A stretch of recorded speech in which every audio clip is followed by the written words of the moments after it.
Hello friends, कैसे हैं आप सब? बढ़िया। चलिए फ्रेंड्स, हम जिस चैप्टर को पढ़ रहे हैं, कौन सा चैप्टर है? Differential equation of first order and higher degrees, यानी ऐसे डिफरेंशियल इक्वेशंस के बारे में हम अभी पढ़ रहे हैं जिनका ऑर्डर तो फर्स्ट है लेकिन हायर डिग्रीज के वो इक्वेशंस हैं। और ऐसे इक्वेशंस को अनेक कैटेगरी में बांटा गया है। तो उसमें से जो सबसे पहली कैटेगरी है, इक्वेशंस सॉल्वेबल फॉर पी, अर्थात ऐसे इक्वेशंस जिनको हम पी के लिए सॉल्व कर सके। और ऐसे इक्वेशंस के बारे में हमने पिछले वीडियो में बहुत अच्छे से पढ़ा हुआ है। आप वो वीडियो जरूर देख सकते हैं, डिस्क्रिप्शन बॉक्स में आपको उस वीडियो का लिंक मिल जाएगा। दोस्तों, आज के इस वीडियो में हम इक्वेशंस सॉल्वेबल फॉर y, अर्थात ऐसे समीकरणों के बारे में पढ़ने वाले हैं जिनको हम y के लिए हल कर सकते हैं। दोस्तों, ऐसे समीकरणों की पहचान क्या है? ऐसे समीकरणों में आप y को अकेला अलग अलग प्राप्त कर सकते हैं, ठीक वैसे ही जैसे इक्वेशंस सॉल्वेबल फॉर p में आप p को अकेला अलग अलग प्राप्त कर पा रहे थे और बाकी चीजें इस तरफ थी, p उस तरफ अकेला था। क्योंकि देखो, नाम में ही लिखा है इक्वेशंस सॉल्वेबल फॉर p, यानी जिसको आप p के लिए सॉल्व कर सको। आज हम पढ़ रहे हैं इक्वेशन सॉल्वेबल फॉर y, यानी जिसमें आप y को x और p के टर्म्स में अलग से एक्सप्रेस कर सको। जैसे आप देखो, पहले इक्वेशन में तो आपको y अलग थलग दिख ही रहा है, दूसरे इक्वेशन में y कहाँ है, यहाँ है, लेकिन आप उसको अलग अलग अकेला प्राप्त कर सकते हो। बाकी चीजों को ट्रांसफर करके, उस तरफ पलटा करके आप y को अकेला अलग अलग प्राप्त कर सकते हो। तो समझ लीजिए कि जो इक्वेशंस सॉल्वेबल फॉर y वाले होंगे उनमें निश्चित तौर पे आप y को अकेला अलग थलग प्राप्त कर सकते हो और बाकी चीजें इस तरफ रहेंगी, ठीक है। परंतु ऐसे इक्वेशन जिसमें आप y को अकेला प्राप्त नहीं कर पा रहे हो तो समझ लीजिए कि वो दूसरे रूप वाले हैं। तो इस तरह से आपको इक्वेशंस की पहचान करनी है दोस्तों, क्योंकि परीक्षा में जब आपके पास प्रश्न आएंगे तो उसमें आपको ये नहीं लिखा रहेगा कि ये सॉल्वेबल फॉर y है या सॉल्वेबल फॉर p है या सॉल्वेबल फॉर x, ऐसा लिखा नहीं रहेगा। आपको खुद पहचानना है कि वो कौन से प्रकार का या कौन से टाइप का इक्वेशन है और फिर उसी अनुसार आपको सॉल्व करना है दोस्तों। तो इसमें प्रैक्टिस की बहुत जरूरत है। तो यहाँ जितना हो सके हम आपको सरल तरीके से बताने का प्रयास कर रहे हैं कि इक्वेशंस की पहचान किस तरह की जाए। तो आप देखेंगे कि जो सॉल्वेबल फॉर y वाले इक्वेशंस होते हैं उसमें अक्सर अधिकतर y को अलग अलग अकेला ही दिया हुआ होता है, या नहीं तो कम से कम y को आप आसानी से थोड़ी सी मेहनत करके y को आप अकेला प्राप्त कर पा रहे हैं, ठीक है। जैसे सेकंड इक्वेशन में आप y को अकेला प्राप्त कर पाएंगे। तो पहचान क्या है इसमें? y अक्सर आप देखेंगे बुक में बहुत सारे क्वेश्चंस आपको दिए होंगे, आप तुलनात्मक रूप में जब आप पढ़ेंगे ना, कंपेयर करके पढ़ेंगे, अच्छा इस इक्वेशन में क्या है, इक्वेशन सॉल्वेबल फॉर p जो था और इक्वेशन सॉल्वेबल फॉर y जो है, उसमें आप कंपेयर करते जाएंगे तो ऑटोमेटिक आपको समझ में आते जाएगा कि इक्वेशन सॉल्वेबल फॉर y में अधिकतर समीकरणों में y अकेला अलग थलग दिया हुआ है। और अगर ऐसा नहीं है तो आप उसको आसानी से y को आप अकेला अलग थलग प्राप्त कर पाओगे निश्चित तौर पर, ठीक है। किनमें? जिनमें इक्वेशन सॉल्वेबल फॉर y वाले कैटेगरी के जो इक्वेशंस है उनमें, ठीक है। अब बनाने का इसका मेथड क्या है दोस्तों? तो आपको समीकरण इस रूप में दिया है, नहीं दिया तो आपको इस रूप में कन्वर्ट कर लेना है। अगर हो पा रहा है, अगर वो इस कैटेगरी का होगा तो अवश्य इस रूप में कन्वर्ट हो पाएगा। आप उसको तुरंत डिफरेंशिएट कीजिए विथ रिस्पेक्ट टू एक्स।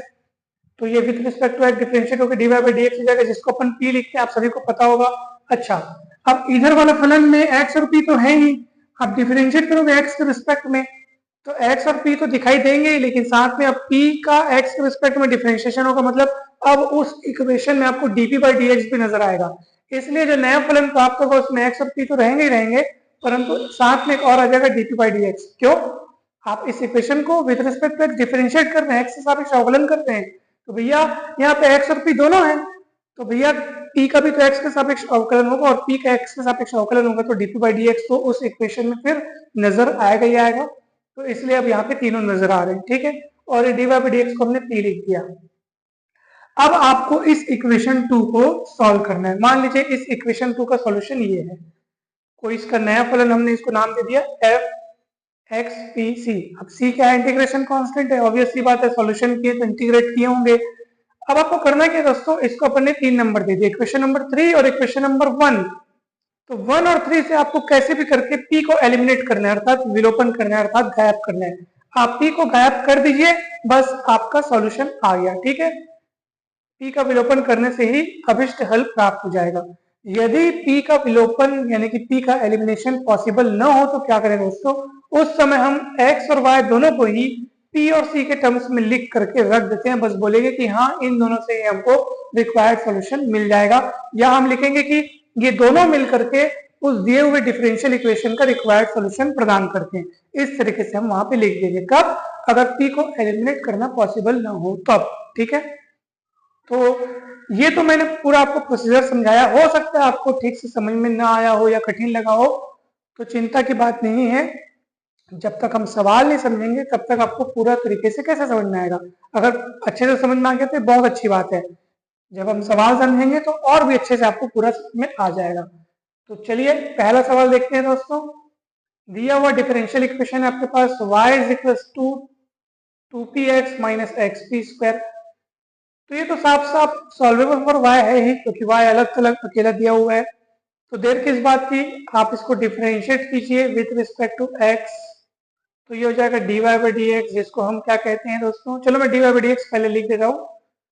इधर देखो गौर कीजिए, differentiate with respect to x कर रहे हो, p स्वयं dy बाई डी एक्स है, अर्थात ये भी x का फलन है और ये तो x है ही, तो आपका पहला दूसरा वाला फॉर्मूला लगेगा, पहला पद दूसरे का अवकलन, तो x का अवकलन 1 हो जाएगा, फिर x p का अवकलन dp बाई डी एक्स, इस तरीके से होगा दोस्तों। यहाँ पे भी फॉर्मूला लगेगा, पहला पद दूसरे का अवकलन, तो p स्क्वायर का क्या होगा दोस्तों, पहले तो 2p होगा, उसके बाद p का फिर से होगा dp बाई डी एक्स, फिर दूसरा पद पहले का अवकलन, तो p स्क्वायर जस्ट का तस लिखाएगा और x का x के सापेक्ष 1 हो जाएगा, तो इस तरीके से आएगा, और माइनस के कारण ब्रैकेट लगेगा दोस्तों। तो घबराना नहीं है आपको, जो सिंपल हमारा जो मेथड है वही आगे बढ़ रहा है, डिफरेंशिएट करें तो डिफरेंशिएशन तो जैसे होता है वैसे ही होगा, तो ये d y by d x को हमने p कह दिया। चलिए अब आप एक काम कीजिए, इधर 2 को अंदर गुणा कर दीजिए और इधर ब्रैकेट ओपन कर दीजिए, तो क्या होगा देखो, 2p plus 2x d y by d x minus 2px dp, अच्छा 2x dp by d x है ना, यहाँ पे dp बाई डी एक्स, ठीक। अब इधर क्या होगा, 2px dp by d x और ये माइनस हो जाएगा p स्क्वायर। दोस्तों अब आप क्या कीजिए, p को इस तरफ पलटा लीजिए या इन पूरी राशि को उस तरफ पलटा लीजिए, जैसा भी आपको ठीक लगे। तो मैं ऐसा करता हूँ, p को इस तरफ पलटा लेता हूँ और फिर ये जो भी राशि आई है उसको एक तरफ लिख करके बराबर में 0, ठीक है। तो चलिए देखिए क्या मिलेगा, p जब इस तरफ पलट के आएगा तो 2p में से p जाएगा तो p बचेगा, तो ये p बचा है, ठीक है।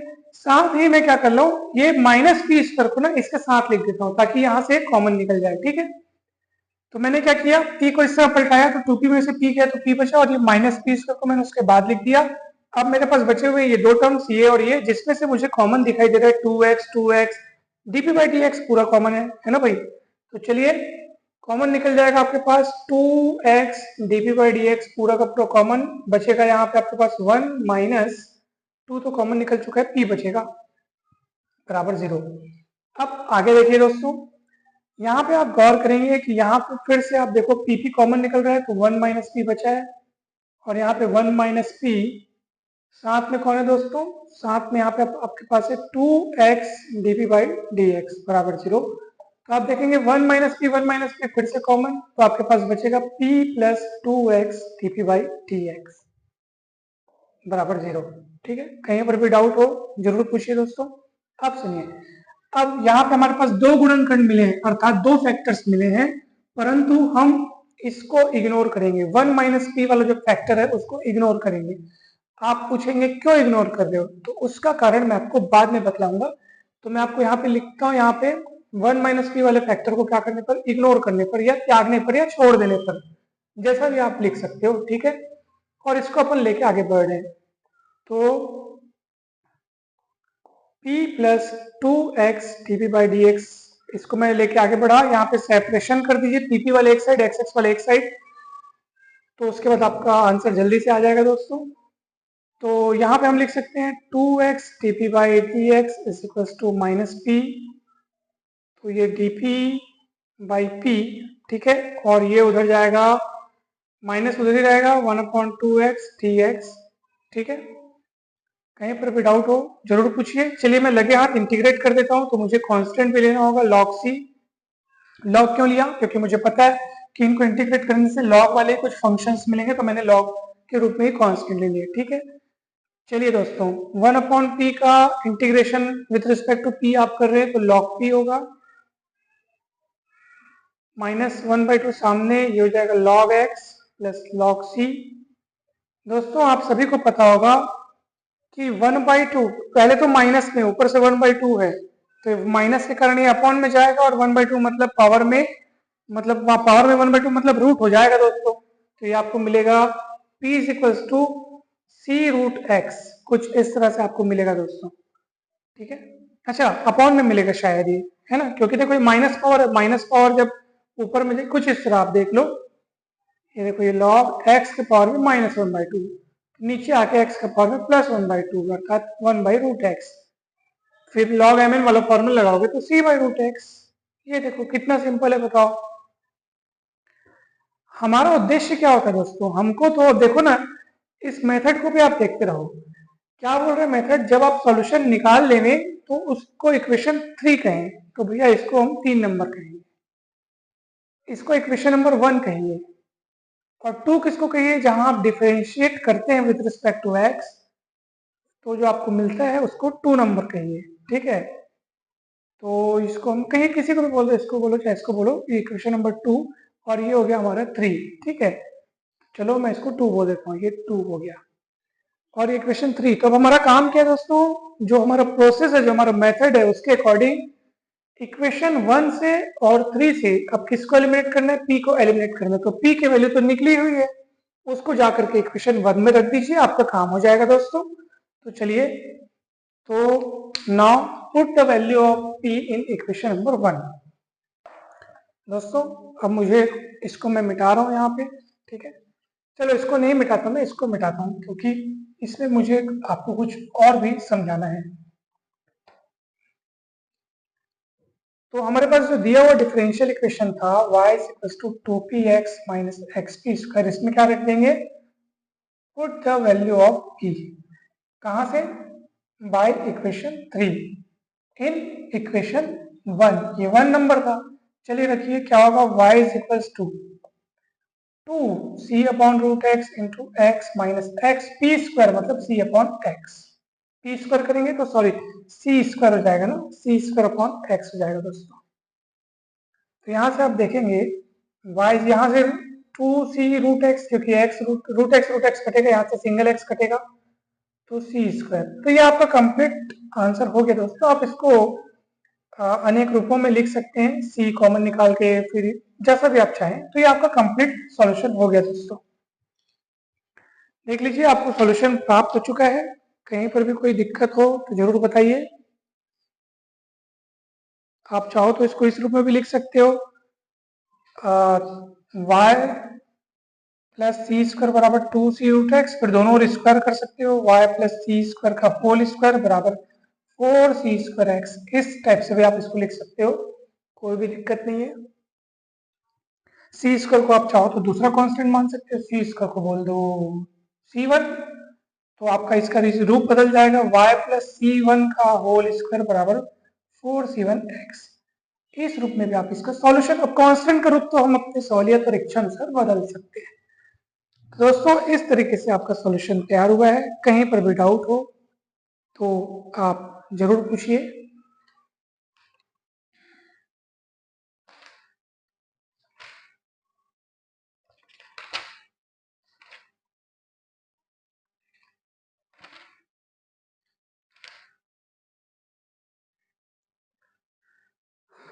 तो p को हमको एलिमिनेट करना था, और हमने p को एलिमिनेट करने के लिए p की वैल्यू को यहाँ रखा, तो हमें कुछ इस तरीके से मिला, और फिर हमने p को एलिमिनेट कर दिया, और ये आपका अभिष्ट सॉल्यूशन है, अभिष्ट हल है। दोस्तों अब हमारा जो प्रश्न जो बीच में छूट गया था कि सर आपने 1 - p को क्यों क्यों त्यागा, और क्या हर सवाल में हमको ऐसे ही करना है क्या। तो दोस्तों ध्यान से सुनिए, इसका उत्तर क्या है। आपको उस फैक्टर को हर सवाल में त्यागना पड़ेगा जिससे हमको, यानी जिसकी मदद से, या यूं कहें कि अगर उस फैक्टर को आप, अब इसको हमने क्यों त्यागा उसका कारण सुनिए। सोचिए अगर मैं इस फैक्टर को लेके चलूं, आगे बढ़ूं, तो क्या मुझे मिलेगा, चलिए देखते हैं। ठीक है, इसको मैं आपको बतलाता हूं, इसको मिटाता हूं मैं। ठीक है, मैंने देखो यहाँ पे 2 फैक्टर मिले मुझे, ये मिला और ये मिला। तो मैंने इसको त्याग दिया, यानी इसको इग्नोर किया और इसको लेके आगे बढ़ा आगे बढ़ा आगे बढ़ा आगे बढ़ा, इंटीग्रेट किया, सॉल्व किया, पी को एलिमिनेट किया, तो मुझे फाइनल सॉल्यूशन ये मिला। और उस फाइनल सॉल्यूशन में मुझे इंटीग्रेटिंग कांस्टेंट या इंटीग्रेशन कांस्टेंट सी नजर आ रहा है कि यार आ रहा है सर। तो ये हमारा रिक्वायर्ड सॉल्यूशन है। अगर मैं इस फैक्टर को, ठीक है, 1 माइनस पी को मैं लेके आगे बढ़ता और 1 माइनस पी बराबर 0 करता और पी बराबर 1 करता, अब मैं बोलता कि सर हाँ चलिए, जैसे आपने इसको लेकर जब आप अपन आगे चले और पी को एलिमिनेट किए, अब पी को एलिमिनेट कीजिए, अब पी की वैल्यू आप इक्वेशन 1 में रखिए, वह काम वही हो रहा है। अपन जैसे इस फैक्टर को लेकर आगे बढ़े, इंटीग्रेट किए और पी की वैल्यू को इक्वेशन 1 में रखे। क्यों रखे? क्योंकि मुझे पी को एलिमिनेट करना है। इक्वेशन 1 और 3 की मदद से पी को एलिमिनेट करना था, तो मैंने पी की वैल्यू को वहां रखा। तो भाई वही काम तो मैं यहाँ से भी कर रहा हूँ ना, कि मैंने इसको अगर 0 के बराबर रखा होता, पी की वैल्यू निकली होती और मैंने पी को एलिमिनेट करने के लिए, ठीक है, इसमें और इसकी मदद से, दोनों इक्वेशन की मदद से पी को मेरे को क्या करना है, एलिमिनेट करना है। ठीक वैसे ही जैसे मैंने इसमें किया। अगर मैं इससे पी को एलिमिनेट करता तो देखिए क्या मिला होता। चलिए पी को एलिमिनेट कीजिए, इक्वेशन 1 में रखिए, तो क्या होगा इक्वेशन 1 में y is equal to 2, p की जगह रखेंगे 1 इंटू एक्स माइनस एक्स, तो y is equal to 2x minus x यानी x। यानी आपको एक ऐसा सॉल्यूशन मिला होता दोस्तों जिसमें इंटीग्रेशन कांस्टेंट का नामो निशान नहीं है। यहाँ पे तो कहीं पे भी इंटीग्रेशन कांस्टेंट आपको सी दिखाई नहीं दे रहा है। तो भैया ऐसी स्थिति में ये जो है, ये सिंगुलर सॉल्यूशन अर्थात अर्थात विचित्र हल कहलाता है। विचित्र हल सिंगुलर सॉल्यूशन कहलाता है। ठीक है, ये व्यापक हल नहीं है, ये विचित्र हल है, इस बात को आप याद रखिए। ठीक है, तो ये विचित्र हल कहलाता है और हमें ऐसे सॉल्यूशंस नहीं बल्कि ऐसे सॉल्यूशंस की जरूरत है जो हमें व्यापक हल प्रदान करे, जनरल सॉल्यूशन प्रदान करे। इसलिए हमने इस फैक्टर को त्यागा था। तो आप जब भी सवाल बनाए तो उसमें ऐसे फैक्टर्स को आप त्याग दें कि जिनकी मदद से, जिन फैक्टर्स की मदद से हम दिए हुए इक्वेशंस को लेकर के अगर पी को एलिमिनेट करें और एलिमिनेट करने पर हमें अगर इंटीग्रेशन कांस्टेंट न मिले, तो ऐसी स्थिति में वो जनरल सॉल्यूशन नहीं देगा, वो हमको देगा सिंगुलर सॉल्यूशन। ठीक है, इसलिए उस फैक्टर को आप त्याग दीजिएगा। तो आपको कारण समझ में आ गया होगा कि हमने ये 1 माइनस पी को हमने क्यों त्यागा। ठीक, तो दोस्तों इस तरह से आपको बाकी सारे सवाल भी सॉल्व करने हैं। दूसरा सवाल अगर आपको कठिन लग रहा है तो बिल्कुल कठिन नहीं है। आपको क्या करना है, आप क्या पढ़ रहे हैं, इक्वेशन सॉल्वेबल फॉर y पढ़ रहे हैं, अर्थात आपको y के लिए सॉल्व करना है। तो आप वहां पर y को अकेला क्यों नहीं रख सकते? आप देखो y को अकेला कीजिए, p को पलटा दीजिए, एक्स स्क्वायर बटे p, और यहाँ पी स्क्वायर एक्स के बटे में पी करोगे तो एक पी कट जाएगा, तो पी एक्स बस बचेगा। अब यहाँ पे आप बस आपका अगला प्रोसेस सेम रहेगा। आपको यहाँ पे differentiate with respect to x करना है, फिर आप आगे बढ़ते जाइए और बिल्कुल बनते जाएगा दोस्तों। कहीं कोई दिक्कत वाली बात नहीं, कहीं कोई चिंता वाली बात नहीं है। तो ये भी बनाइएगा और इसको देख के घबराना नहीं है। जहां जहां d y by d x है उसका मतलब क्या है, पी है, तो पी रख करके फिर आप इसको बनाइएगा। ठीक है, तो यहाँ पे देखो ना, माइनस एक्स दिख रहा है, उसको इधर पलटा दो तो y अकेला अलग थलग हो जाएगा। और इक्वेशन सॉल्वेबल फॉर y को जिसमें अकेला रखा जा सके, अकेला किया जा सके, वही है इक्वेशन सॉल्वेबल फॉर y। तो दोस्तों वो भी आपसे बन जाएगा और बाकी सवाल भी आप बना करके देखिएगा। कहीं पर भी डाउट आएगा तो जरूर पूछिएगा। दोस्तों आज की इस वीडियो में इतना ही। नेक्स्ट वीडियो में हम समझेंगे इक्वेशन सॉल्वेबल फॉर x। ठीक है, तो जरूर आप इसको अच्छे से प्रैक्टिस कीजिएगा। इसके पहले के वीडियोस जरूर देखिएगा दोस्तों अगर आप हमारे बीएससी के व्हाट्सएप ग्रुप से जुड़ना चाहते हैं तो आपको डिस्क्रिप्शन बॉक्स में हमारा व्हाट्सएप नंबर दिया होगा, वहां से कांटेक्ट करके आप हमारे ग्रुप में जुड़ सकते हैं। उसमें भी आपको काफी हेल्प मिलेगी, उसमें भी स्टडी कंटेंट्स सेंड किए जाते हैं दोस्तों। तो आप सभी को बहुत बहुत धन्यवाद। Thank you so much.